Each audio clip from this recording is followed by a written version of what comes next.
Previously, we covered the core foundations. Now in part 4, we tackle Venus, interior and rotation. Venus, interior and rotation. Orbital dispatch. Venus series, episode 4. In the last episode, we looked at Venus's atmosphere, that crushing, acidic blanket that makes the surface one of the most hostile places in the solar system. But beneath all of that, there's a planet we still don't fully understand. One that rotates in almost the wrong direction, and whose interior may be doing something genuinely strange. Two questions for today. What is Venus actually made of on the inside, and why does it spin the way it does? They might sound like dry technical details, but the answers touch on some of the biggest unsolved problems in planetary science, including whether Venus was ever anything like Earth. Act 1. Setup. Size, structure, and a planet that puzzles us. Venus sits roughly 108 million kilometers from the Sun on average, nearly the same size as Earth, about 12,100 kilometers across, with surface gravity at around 90% of what we feel here. On paper, it should be Earth's twin. In practice, it's anything but. Almost everything we know about Venus's interior comes from inference. There's no seismic data from the surface, no Venus equivalent of the Apollo seismometers. So the internal structure is modeled from its density, mass, and gravitational behavior. That's a significant limitation, and it's worth keeping in mind throughout.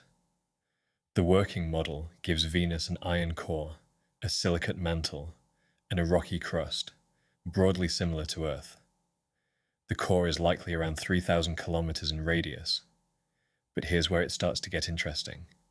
Unlike Earth, Venus appears to have no significant magnetic field, and that absence tells us something important. Act 2. Discovery. The core, the magnetic field, and the rotation problem.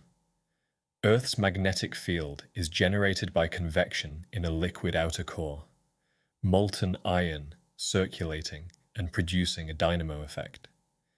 Venus, despite being a similar size, doesn't seem to have this.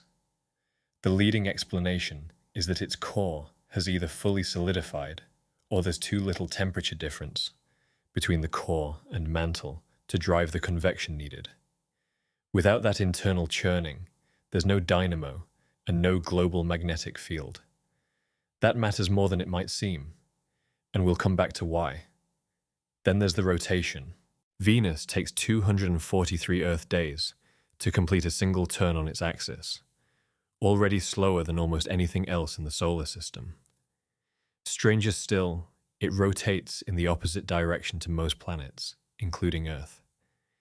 If you stood on Venus and the Sun happened to be visible through the clouds, it would rise in the west and set in the east.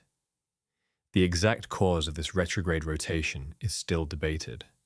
One strong hypothesis involves ancient tidal forces from the Sun combining with the gravitational drag of Venus's dense atmosphere, gradually reversing the spin over billions of years. Another points to one or more major impacts very early in the planet's history. Neither is fully settled. What we can say is that the rotation is real, it's slow, and it almost certainly shaped everything else about the planet, including that missing magnetic field. Act 3. Implications. What this means for Venus as a world. Back to the missing magnetic field.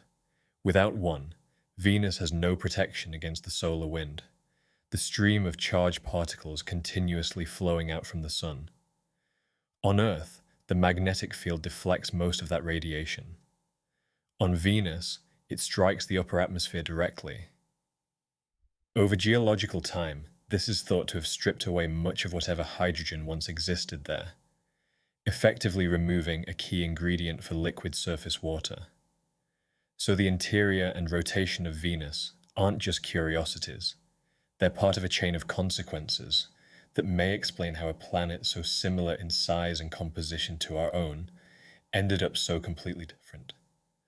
Future missions should start filling in some of these gaps.